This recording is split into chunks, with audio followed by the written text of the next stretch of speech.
Good afternoon, ladies and gentlemen. Thank you very much for having me back here in beautiful Bratislava. I always love to be here. Now, unfortunately, you have to listen to what I have to say. I want to maybe briefly remind you on something that is quite obvious for you anyhow. The topic is how to create growth and what are fundamental truth about what growth, where growth comes about. It's coming about where we see creativity, where we see innovation, where we see a risk-taking mentality, and all that might be summed up by an entrepreneurial approach. The opposite to that is regulation, government regulation, state bureaucracies, high taxation. Why that? Because it limits private investment and private consumption. Government investment or government spending, because it squeezes out the private market. And that means a large state sector. I want to stress two simple things. One is a very practical implication, and one is a more philosophical implication. You've heard a very practical, number-based approach before by our distinguished professor, and now it's up to the very simple banker to go more into philosophy, you see. So, to be honest, at the very beginning I want to tell you that I'm by far more interested in the second point that I want to touch, but still please stay with me also for the first point. Maybe I want to start very briefly with a quote by Alexis de Tocqueville, the famous French intellectual, writer, philosopher, who wrote in his very famous book, classical work, Democracy in America. He said, the government covers the surface of society with a network of small, complicated rules, minute and uniform, through which the most original minds and the most energetic characters cannot penetrate to rise above the crowd. The will of man is not shattered, but softened, bent, and guided. Men are seldom forced by it to act, but they are constantly restrained from acting. Such a power does not destroy, but it prevents existence. It does not tyrannize, but it compresses, enervates, extinguishes, and stupefies a people, till each nation is reduced to nothing better than a flock of timid and industrious animals, of which the government is the shepherd. And whenever I read this quote, I'm very much reminded, maybe less here in Slovakia. The last 10, 15, 20 years were quite positive for the development in this country, and I'm very jealous actually about this development over here. But it reminds me very much on the so-called developed Western European economies, the welfare states in countries such as Austria, where I come from. I want to give you first a very simple economic implication of our topic, how to create growth. When I did my diploma thesis about 15 years ago, which always reminds me that I'm growing old, unfortunately, the Kiel Institute for the World Economy published a research where they said it's about 50% of the purchasing power of each euro.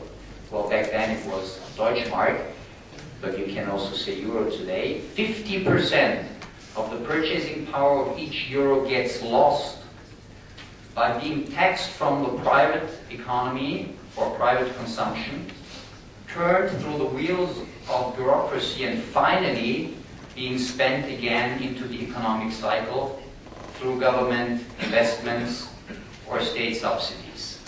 So 50% of the value of the money, the purchasing power, gets lost.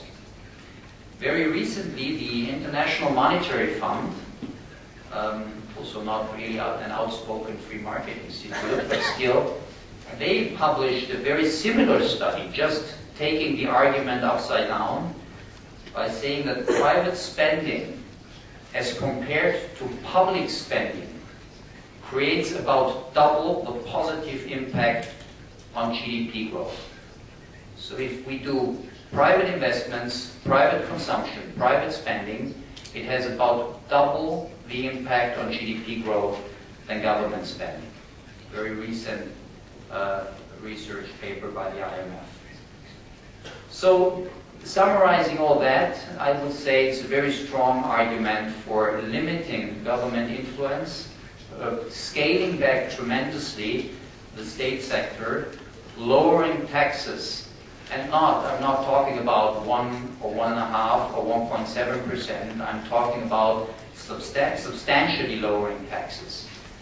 I mean, in a country like Austria, it's about half the GDP that is consumed by the government. It's about, if you take not the low end, but if you take the average salary together with what the employers are paying for their employees, it's up to 70% from what my employer pays for me as a total sum. About 70% goes to the government, directly or indirectly.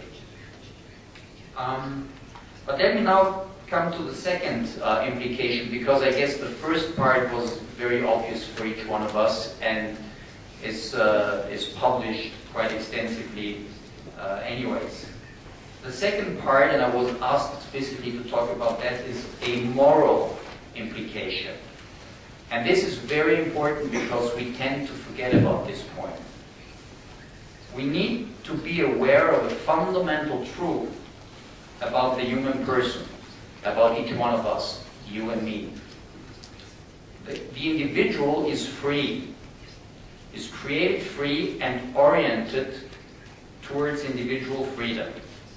That does not mean freedom from everything, but freedom for something.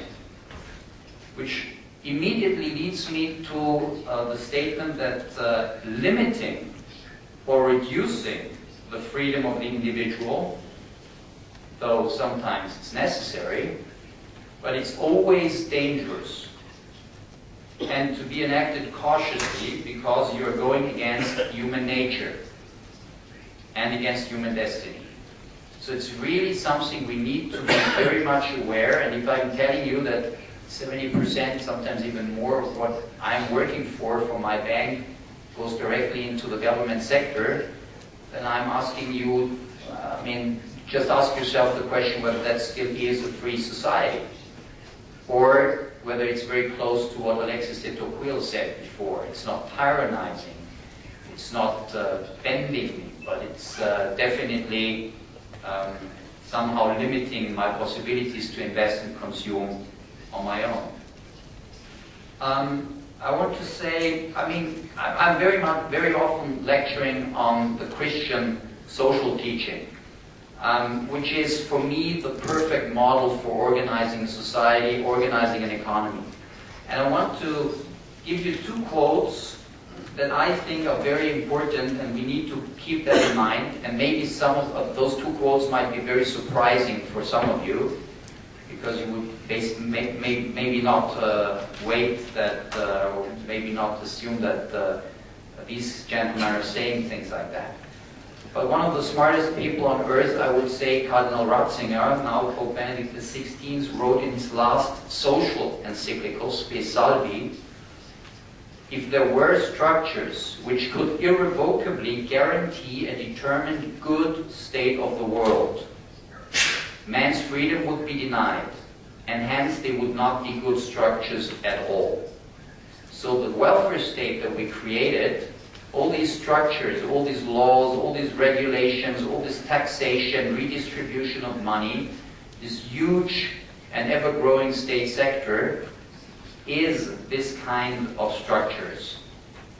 Further to that, he underlines that human affairs depend in each generation on the free decisions of those concerned. And if this freedom were to be taken away as a result of certain conditions or structures, then ultimately this world would not be good. since a world without freedom can by no means be a good world. Think back to what Alexis de Tocqueville said. And his predecessor, Pope John Paul II, said it even more precisely when he said, a world in which everyone would do good, but not because he deliberately decides to do so, but because he is forced to do so, is much closer to hell than to heaven.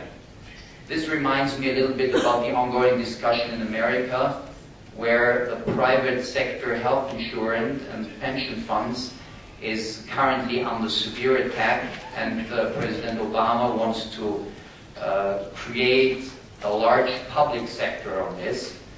And we have this public sector already in Austria. I don't know much about Slovakia in this terms, but in Austria you can't really decide privately what kind of health insurance or pension insurance you want to choose from, but you are automatically bound into the government sector.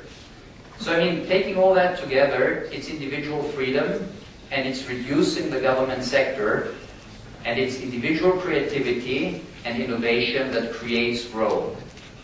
And so the ultimate goal for all of us, for you and for me, is to go out of this room and to convince our fellow citizens and to convince our politicians that we have to reduce taxes, we have to reduce regulation, we have to reduce the government, the state sector tremendously, not a couple of percentage points, but tremendously, if we really want to see growth.